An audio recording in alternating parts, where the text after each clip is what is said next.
talauci bai yi ba. Tun da nake zaune wurin ga na ki samun komi.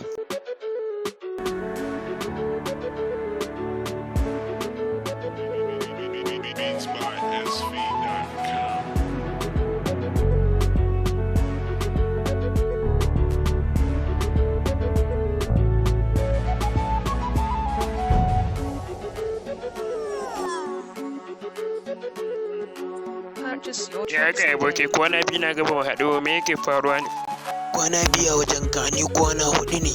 Akwai wata harƙalla da zamu ta sata ce. Ko shi satan icen mangwaro ne. Za ka iya?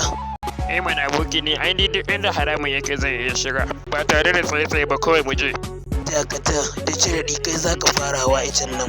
Sannan kuma ka fara hawa za ka ringa jefo mai shi. Ka ji ko? To kai ma dakata daga farko ni in na haushi sai na sha na kunshi sannan zan baka ka yadda da hakan nan din. Sannan kuma in sha in yi tatil ba tare da wata matsala ba sannan zan baka. To na yadda ka fara hawa din sannan ka sha kuma ka jefo mu. Kawai yanzu ba tare da tsaye-tsaye ba kawai mu je wajen. Abu ke ta abin nan ce ma kakka yadda sai ka gani da idonka. Mu je ko ba tare da matsala ba.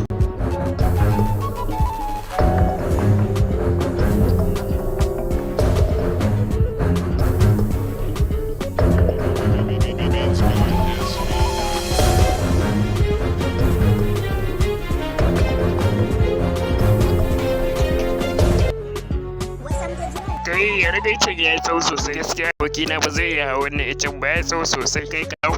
Kai dakata tun daga can sai da na ce ma kai za ka hau shi kuma yanzu sai ka hau. Kawai ka hau icen nan ba su kake in tara wa mutane nan wajen ba. Daga ta abokina sai dai kawai ka hau icen nan gaskiya ni ya yi mun tsawo sosai. In fa ka hau yanzu zan ma iya ƙwarawa kowa ya zo a kama ka kawai ka hau icen nan. To ya ne ko halaka na wahala ina ga haramun dole in hau wannan icen wai. Aboki na hau yanzu zan sha koshi sannan in jefo ma kana ji na ko ka ringa kula min da hanyar nan. Baka da matsala kawai ka fara kawai. Wai da waɗancan ne su ne ɓarayin mangwaro na ko? To wallahi yanzu zan je in musu kaciya. Duka cikin su ba wanda zai fita diska sai na ɓaɓɓata mai jiki ko in yayyanka mai kai. Yara kun shiga uku daga yanzu nan yanzu zan daddatsa ku yara dukanku.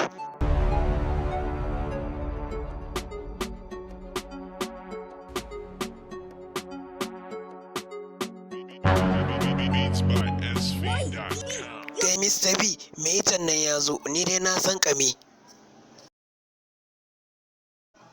Ba dai ku ne ɓarayin mangwaro na ba, duka sai na sassara ku, ba wanda zai fita daga cikin ku gaba ɗaya.